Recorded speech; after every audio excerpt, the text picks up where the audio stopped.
Pilih resmi dibuka Bawaslu Kota Makassar. Posko aduan ini terdapat di kantor Panwascam dan dapat diakses masyarakat untuk mendapatkan informasi tentang pilkada. Masyarakat dapat melaporkan temuan pelanggaran pilkada dan terkait DPS dan DPT.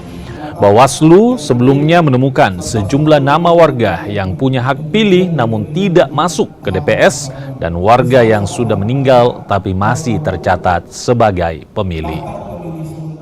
Ataukah kalau ada yang diketahui misalnya tidak memenuhi syarat misalnya karena meninggal dunia ataupun menjadi anggota TNI Polri dan masih ada namanya dalam DPS, untuk kemudian kita keluarkan dan menyampaikan ke teman-teman KPU untuk itu kemudian dikasih keluar. Pada prinsipnya kita berharap partisipasi seluruh masyarakat warga Kota Makassar, karena pesta demokrasi ini kan bukan hanya pesta untuk penyelenggara, tetapi warga Kota Makassar diharapkan partisipasinya terkait dengan